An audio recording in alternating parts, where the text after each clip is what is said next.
వీక్షకులందరికీ నమస్కారం. జూన్ నెల ద్వాదశ రాశులపై ఏ విధమైనటువంటి ప్రభావాన్ని చూపెడుతూ ఉన్నది, జూన్ నెలలో ఉండేటువంటి గ్రహస్థితి 12 రాశులను ఏ విధంగా ప్రభావితం చేస్తూ ఉన్నది, ఈ విషయాన్ని ఈ వీడియో ద్వారా తెలుసుకుందాం.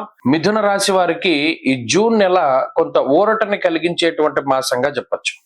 కారణం ఏంటి అంటే, ఇప్పటి వరకు ఈ కుజస్తంభన వల్ల ఎక్కువగా డ్యామేజ్ జరిగినటువంటి, ఎక్కువగా ఇబ్బంది పడ్డటువంటి రాశి మిథునం. కుజుడు మిథునంలో ఉండడం, కర్కాటకంలోకి రావడం, మళ్ళా మిథునంలోకి వెళ్ళడం, మళ్ళీ కర్కాటకంలోకి రావడం, ఇలా చాలా ఇబ్బంది పడుతూ వచ్చారు గత సంవత్సరంగా.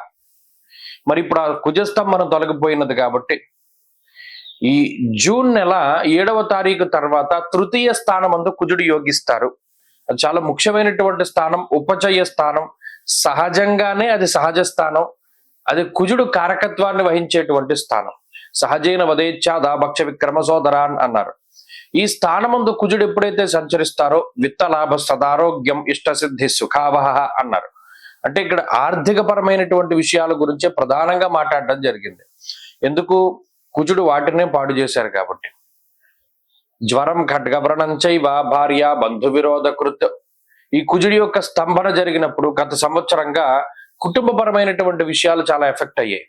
ఎవరి యొక్క సపోర్ట్ లేదు, కుటుంబ సభ్యులు అర్థం చేసుకోలేదు, బంధుమిత్రుల వల్ల ఉపయోగం లేదు, చాలా ఒంటరిగానే కష్టపడి ముందుకు వెళ్ళినటువంటి సందర్భాలు ఉన్నాయి. అంతేగాక ఏ నిర్ణయం తీసుకున్నా కుటుంబ సభ్యుల నుండి వ్యతిరేకత వచ్చింది. పోనీ మనం ఇలా కష్టంలో ఉన్నాం కదా, పలానా పని చేద్దామంటే అబ్బాయి మేము దానికి సహాయం చేయం, నీకు కావాల్సింది నువ్వు చేసుకో, దీనికి వచ్చే కాన్సిక్వెన్సెస్ అన్ని నువ్వే పడు, మాకు సంబంధం లేదు అంటే ఒక సపోర్ట్ లేదు. ఈ మాసంలో సపోర్ట్ దొరుకుతుంది. భూపరమైనటువంటి లావాదేవీలన్నీ ఒక కొలిక్కి వెళతాయి. చాలా కాలంగా ఒక పొలం గానీ ఒక స్థలం గానీ అమ్ముదాం అనుకున్నాం, అవి ముందుకెళ్ళట్లా.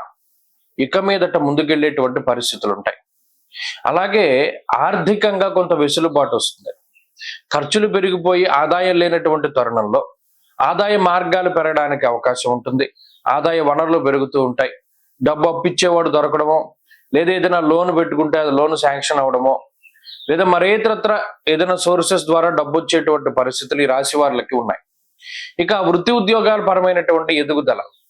ఇక్కడ రవి వ్యయస్థాన స్థిత దోషం నుండి జన్మరాశి స్థిత రవిగా ఆయన ఫలితాన్ని ఇచ్చినప్పుడు కొంత అధికమైన శారీరక శ్రమ ఉన్న, ఓవర్ టైం డ్యూటీలు చేసిన, ఉద్యోగంలో ఎక్కువ కాలం కష్టపడ్డ, కష్టానికి తగినటువంటి ప్రతిఫలం దొరుకుతుంది.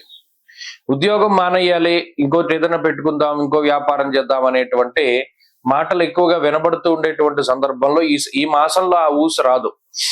ఉద్యోగం బాగుంటుంది, ఆర్థిక పరిస్థితులు బాగున్నాయి, ఆరోగ్యం బాగున్నది. అడపాదడప చిన్నపాటి ఆరోగ్య సమస్యలు వచ్చినప్పటికీ వాటి నుండి తొందరగా రికవరీ కాగలుగుతారు. అలాగే ఉద్యోగ వ్యాపారాలకు సంబంధించినటువంటి విషయాలు చాలా బాగున్నాయి. ఉద్యోగ పెరుగుదల, అలాగే జీతపత్యాల్లో మార్పు, లేదా పనిచేసేటువంటి కంపెనీల్లో మార్పు, దీని ద్వారా జీతం పెరుగుదల, ఇవన్నీ కూడా అవకాశం ఉన్నది. ఇక విదేశీయానానికి సంబంధించినటువంటి విషయాలు కొంత ఇబ్బందికరంగా ఉన్నాయి. విదేశాల్లో నివసిస్తూ ఉన్న మిథున రాశి వారికి గ్రహస్థితి కొంత ప్రతికూలంగా ఉంటుంది. విద్యార్థులకి గ్రహస్థితి మిశ్రమంగా ఉంటుంది. అలాగే ప్రత్యేకించి ఈ మాసంలోనే జన్మ రాశి యందు ఉండేటువంటి రవి గురుల యొక్క యుతి, ఈ మౌఢ్యం ఏదైతే ఉన్నదో అది కొంత ఇబ్బంది పెడుతుంది. కొంత ఓర్పుకి సహనానికి కూడా పరీక్ష పెడుతుంది. దాన్ని చక్కగా దాటండి. ప్రత్యేకించి ఏదైనా ముఖ్యమైన పని ఉన్నప్పుడు వాయిదా వేసుకోకుండా పనులన్నీ కూడా పూర్తి చేస్తూ ఉండండి. ఈ మాసంలో మిథున రాశి వారు మరింత అనుకూలమైన ఫలితాలను సాధించడానికై శ్రీ గురు దత్తాత్రేయ స్వామి వారి యొక్క ఆరాధన చెయ్యండి, గురు చరిత్ర పారాయణ చేయండి, దక్షిణామూర్తి స్తోత్రాన్ని పఠించండి. మంచి ఫలితాలు సంప్రాప్తమవుతాయి. స్వస్తి.